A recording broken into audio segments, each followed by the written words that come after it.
Welcome to another edition of Islanders Insiders. We come to you from the locker room today.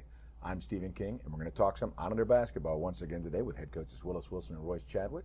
We'll also check in on our Hall of Honor inductees and also bring you up to speed on what's up next for Islander athletics. Let's get things started, though, with the head coach of Islander men's basketball, Coach Wilson. Coach, how you doing, sir? Doing well, Steve. Doing good, doing good. Big homecoming win over the McNeese Cowboys, but the unfortunate one that just got away from us against Lamar. Kind of a roller coaster of emotions through the week. Well, not only that, it's been kind of a roller coaster of emotions all year long, especially as we've gotten into conference play. You've seen the progression of where we've not been in games to starting conference play to playing very competitive to grow into a situation where we've had leads in a number of games and just haven't been able to hang on down the stretch. That was certainly the case against Lamar. That had been the case in a couple previous basketball games. And, you know, we've talked about this and kicked it around quite a bit, but it boils down to little things and making free throws, rebounding the basketball, keeping your foot on the gas. I mean, a lot of that sounds like cliches, but that's kind of where this young basketball team is. And fortunately for us, we were able to turn our fortunes around in a 48-hour period, and we were able to get a nice split on the weekend. So it's a mixed weekend, but feel pretty good about the direction that things are headed right now. As you should. Going back to Thursday, though, when Minor from Lamar, the guard, hit the three with about 2 seconds to go in the game, did you just kind of feel snake bit at that point, saying this just couldn't have happened? Well, you know, those things happen in coaching. If you watch highlights from the weekend, there were so many unbelievable games that went on where teams, the overtime games, the Notre Dame Louisville game, 6 overtimes. I mean, how does that happen? Something pretty extraordinary has to take place for a college basketball game to go into that many overtimes. But I remember earlier in the week watching Marist at Iona, and a kid throws in a shot from 65 feet away at the buzzer to put it in overtime. Those things happen. But you've got to try to keep yourself from allowing that to happen by just doing little things. We had a couple opportunities where we could have gone on the floor for loose balls. One in particular in that possession. We had other opportunities on previous possessions where we just didn't rebound the basketball. And that's what we have to do, and that's what we really talked about in making a transition from Thursday night's game to Saturday night's game. We need to be 4 or 5 possessions better. And by that, what I mean is just don't turn the ball over and let's give ourselves a chance to have a possession. Sure. Don't miss a block out. Let's compete and send 5 guys after a rebound to ensure that we have a chance. The other team still may come up with it, but that's how you turn your fortunes around, and that's how narrow our margin has been. It's been interesting to watch this team and see how it's, you know, they maintain their spirits, keeping them high, because they've had obviously a lot of frustration, you know, for instance, the Lamar game. But interestingly enough, no matter what happens, the next time out, they scratch, they claw, they fight. They don't let it keep them down. Well, and it's been challenging from a coaching standpoint, but I think the fact is what we've asked our guys to do is give their best effort. Whether you win or lose, you have a choice, and every day that choice is yours, and we've really, really tried to hone in on that and talk about it. There's an opportunity every day. You make a choice every day. It's either to improve or stay the same. If you stay the same in college basketball, that means you're falling behind. If you improve, that means you've got to put the focus where the focus needs to be, and that's on the work that it takes to improve on the basketball floor. And our guys have really responded to that. They see the progress, they feel the progress. It just hasn't shown up in wins and losses. And hopefully, after this weekend's win on Saturday, the guys will recognize how exciting winning is and not take it for granted and continue to work the way we have. No doubt. And against the win over McNeese on the homecoming day, which is all part of the great pageantry of the entire event, you did play that game without your leading scorer and rebounder, who was unavailable, Will Nelson, unavailable for that game. That being the case, do you think it gave the team a substantial lift in their confidence, saying, hey, we can win even if we're kind of in a difficult situation or a little shorthanded? Well, I don't know. We've been shorthanded all year long. We've had a number of games where we had 2 guys, 3 guys not available for us. We've already talked about Jake Coher and his situation out for the year, but there have been a couple games where we were out without Nate Maxey, without Zane Knowles, without Joy Williamson, without a combination of those guys. There have been other guys that have had some situations where they weren't available to play. So we've been in that situation all year long, and I think because we'd been there before, guys knew that being one man down, although it's a big deal, they know they have to tighten their belts. They know they have to pull together a little bit more to get the win. And I think the most important thing is that we'll get confidence from being able to win a basketball game. No doubt. And you mentioned a couple names a moment ago, and I wanted to touch upon them as well. You got some great contribution from some of your bigs. I think Nate Maxey against McNeese, offensively and defensively, made plays.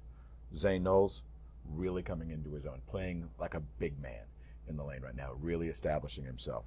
I'm not sure if we want him leading the fast break anytime soon, but truthfully, I think those two really had an outstanding weekend and are coming on. Well, let me make 2 points. The bigs are getting better. Young guys get better this time of year. They've learned so much over the course of the season, and not just our bigs, but when you look at Brandon Pye and Jelani Curry and Cole Martinez and some other guys, they're all getting better. In Zane's case, he's healthy, he's on the floor. We've really tried to push him in practice to deliver for us, and his aggression level has gone up. Nate is really working at being more consistent. You touched on the play with Zane getting what was an incredible block. Fantastic. And then trying to lead the break. But that's an area where we need to be one possession better. And that was what I shared with him during the course of the game, right after the timeout ensued immediately after that play. But that is a particular play where we need to be better. Great block, great job at securing the ball. But for us to be better, we've got to be able to get a shot and not turn it over and give it right back to our opponents. We had a handful of those possessions in Saturday's game, but we had 2 handfuls the previous game. Mm-hmm. And when you look back over the course of the season, that's how you get better. It's not so much doing any one particular skill better or identifying an area of the game where you can concentrate. Of course, you can do that with rebounding and offensive execution and those kind of things, but sometimes it just boils down to giving yourself more opportunities, and that's where we've tried to put the focus. That was something I heard a comment in the crowd, people talking about how strong our rebounders at the guard position were that day. They were really doing a nice job. And again, it's something that we've emphasized. We talked about gang rebounding and describing what that means. Coach Gross has a famous expression that he uses with our guys when other teams try to run on us. It's like a jailbreak. Everybody's just going as hard as they can, and you got to stop that. You got to control it. But on the other side, when we rebound, it's got to be like a jailbreak, and it means everybody's got to go after the basketball. Central Arkansas, Oral Roberts next. You go back out on the road. What do you think about the road trip? Well, I think it's 2 very winnable games, but you got to take them one at a time. A little bit of contrasting styles where Central Arkansas plays wide open. They're going to press. They effectively kept the ball out of John Jordan's hands and really tried to wear him down, but did a good job of using that press to create momentum for themselves and got their break going, got their confidence going. They're a team that's athletic. Athletic teams play off enthusiasm, so it's got to be a possession game where we can control that tempo. Oral Roberts, I thought we had one of our best halves of the year against Oral Roberts. Did a really great job of playing inside out, really did a really good job of protecting the middle. The one thing that we did in that game that ultimately ended up being our undoing, we gave up a few second shot opportunities, but we put them to the free throw line way too many times, and just needless fouls. That's another area where we can improve. When you talk about getting 5 possessions better, just allow the offense to fail instead of fouling in desperation, trying to prevent a basket from being made. That's an area where we have to improve. Interesting week coming up for Islander athletics, Islander basketball on the road, men's and women's, as they travel to Central Arkansas and Oral Roberts. We'll report on that next week right here on Islanders Insider. Coach, again, appreciate your time. Always a pleasure. Stay with us. When we come back, we're going to check in with our Hall of Honor inductees. We'll tell you more about it when we come back on Islanders Insider. What's Massage Envy Spa? For me, it's healthy, it's affordable. I mean, he always wants pain relief. Right. And I want a healthier complexion. And now we can get a customized massage or a healthy skin facial. At a really good price. At a great price. And nothing feels better than that. Customized massages and healthy skin facials, all at the perfect price. Start a healthy routine today with Massage Envy Spa. Go, you'll see.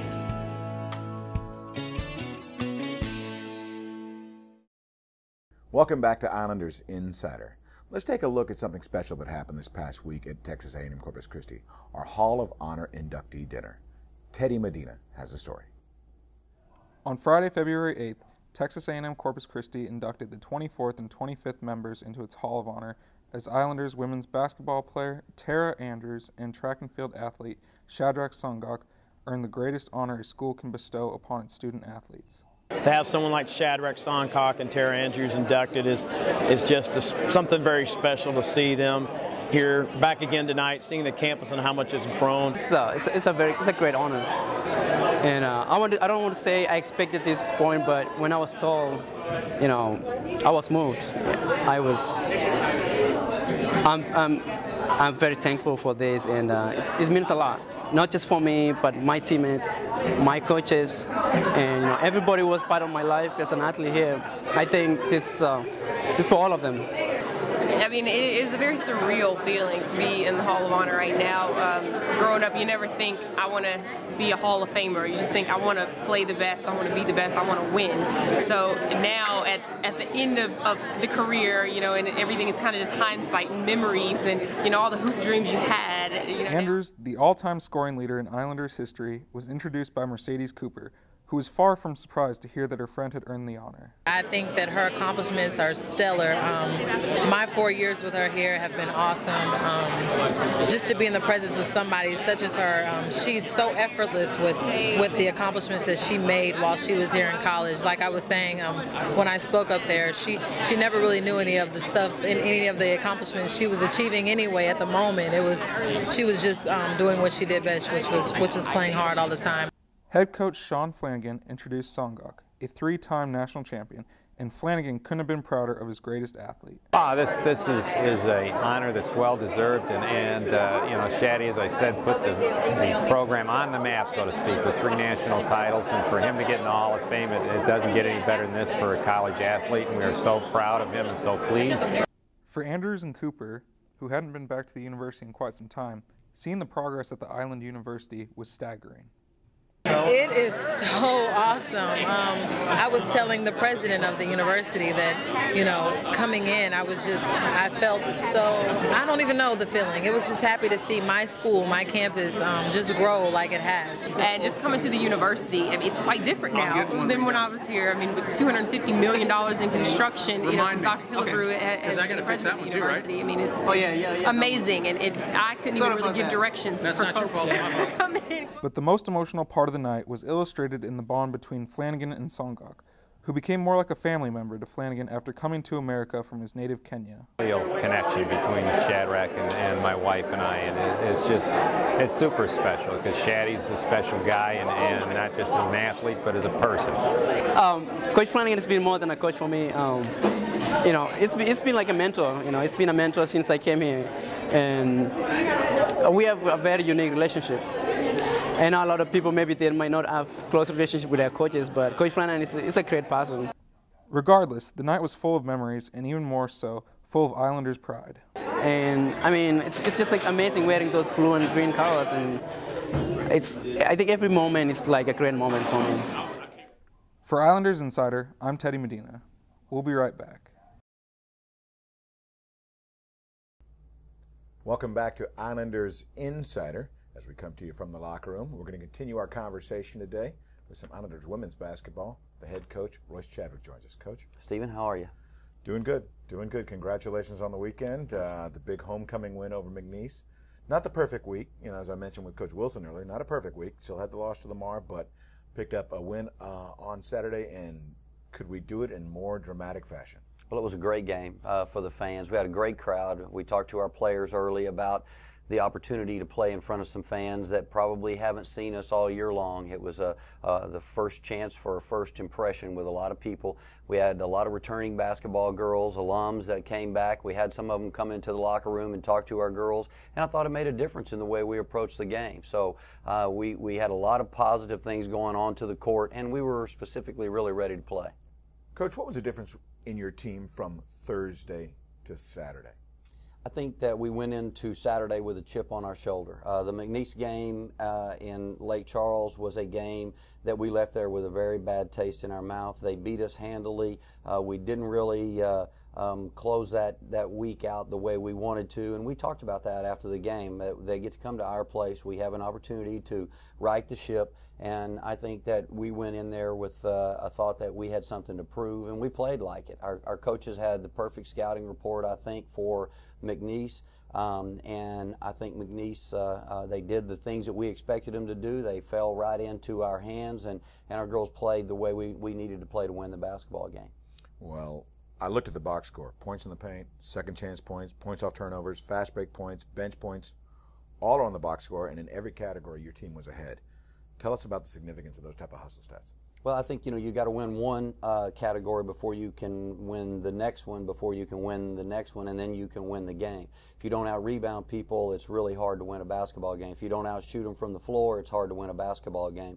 But I think, Stephen, if you go back to a month ago and you look at where our team was statistically, we were getting out-rebounded almost every night. Now we're out-rebounding people almost every night. People are out-shooting us from the floor, but yet we're closing that gap. We are not making free throws the way we need to make free throws, but we are picking it up and improving our percentages. So we're cutting down on turnovers, which we did on Saturday. So we're making strides in the right direction, but it's just been a very, very slow process, and hopefully we'll pick that up and use that momentum to catapult us to next week. When looking at the McNeese game itself, I want to fast forward to the end here. Terry and Gregory on the free throw line. She makes the first, needs to miss the second. Was it by design? What was the conversation in the huddle? Tell me about it. Well, in practice, we do what we call 2-minute game. And the primary reason to do 2-minute game is they'll set themselves up in the different situations that will be coming at the end of a game. So we'll make it 70-70, and we'll play for 2 minutes. And when you are in that situation, there were 4 seconds left on the clock, and you're down 3, then you make the first one, you miss the second one. We have a thing we do on the free throws we call free throw X, where we send the girls across the lane lines to try to get the offensive rebound. We have 2 girls that will be at the 3-point line. As soon as the ball hits the rim, they crash. So you put 4 people on the board. So the hardest part about that, honestly, is missing that free throw. Because if you're standing at the free throw line and you think, okay, I need to miss that, that's harder than you think.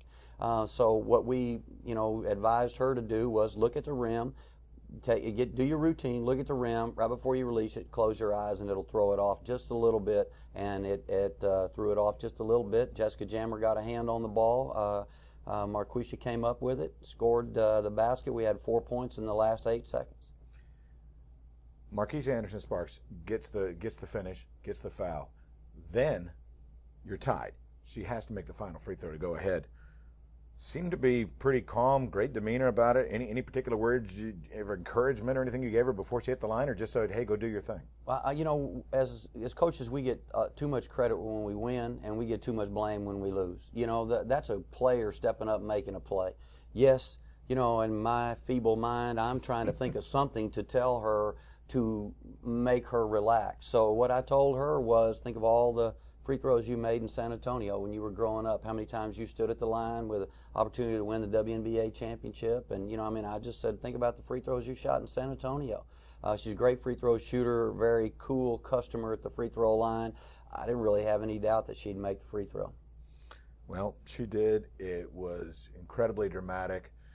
The final shot by McNeese actually had some people scared because it had plenty of distance. But truthfully, it was a great win and the start of a tremendous day. Our homecoming weekend, a fantastic success. Well, I think the fans have to take some credit for that win for us, because it was the loudest game that I think we played at the American Bank Center. It seemed to me that from the opening tip, the fans were in it. We had some of our former players sitting very close to the court, and it was almost like having your older sister sit there and watch you play. And our players played like they had something to prove. We talked to them prior to the game about, we read in the newspaper about a linebacker at a major university saying, I prove every day I earned my scholarship. And I don't take anything for granted. And we talked to our players about, today we need to prove that we've earned our scholarship. Talk to our coaches about, we need to prove that we've earned our paycheck. I mean, you have to prove yourself every day. We told them, like a gazelle in Africa. The first day you wake up and say, I don't really have anything to prove today, the lion is really excited. So you have to prove yourself, and we did that. We came out, I thought, in every possession we proved ourselves worthy, and we had some good fortune at the end, but when you play 2-minute game as often as we have, when you get to the last 2 minutes and it's close, you just feel like you're going to win it, and I think our girls felt like they were going to win it. Can you take this moment and build upon it for the stretch drive of the Southland Conference play? We hope so. When things aren't going well, you have things to overcome at all times, but when you have a little success, you now learn to handle success. Where you've been fighting adversity for 3 months, now can you handle success? So we got to go on the road. We got to play at a very, very difficult place, but hopefully our confidence level got a shot in the arm. I'll tell you one thing that we talked about after the game. I'll be 95. I'll remember Marquisha. Because I'll remember that play. I'll remember what Jessica Jammer did. I'll remember what Taryn Gregory did. I can't tell you much about the Texas game or the Colorado game, but those moments like that, those girls will remember that for the rest of their lives. When Marquisha is 55, she'll meet somebody and they'll go, "You remember that free throw you hit?" And it might be a McNeese girl. So those are why you play the game. Coach, I appreciate it. Thanks, Stephen. Coach Royce Chadwick joining us here in the locker room on Islanders Insider. When we come back, we'll tell you what's up next for Islander Athletics. Stay with us, more to come, right here from the locker room on Islanders Insider.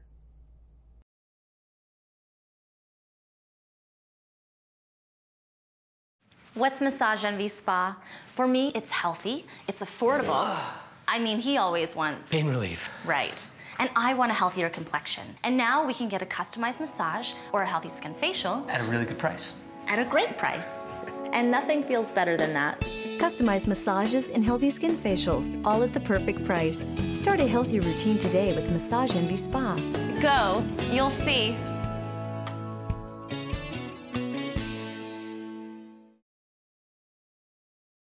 Welcome back to Islanders Insider. We wrap things up today here from the locker room. Let's bring you up to speed on what's next for Islander Athletics. Islanders basketball will head out on the road this week as they travel to Conway, Arkansas to face Central Arkansas. The women will take the court at 5:30, with the men following at 7:30.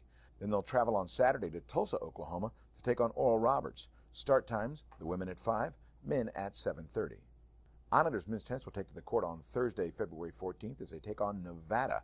That's an 11 o'clock start time at the Henry Center on the Momentum campus. Islander baseball will open up its slate of action as they play UT Pan American in a 4-game weekend series. Things get underway on Friday as they host the Bronx at 6:30. Then Saturday doubleheader action starts at 1 o'clock, and they'll wrap up the series with a 1 o'clock start on Sunday. Islanders softball will be heading to Baylor University in Waco, Texas as they'll participate in the Mikan Classic. They'll play 2 on Friday the 15th as they take on Northern Colorado and the University of the Pacific, game starting at 10 o'clock. I want to thank you once again for joining us here on Islanders Insider. We want to thank Willis Wilson and Royce Chadwick for joining us here in the locker room, and congratulate Tara Andrews and Shadrach Sungak for being inducted into the Hall of Honor.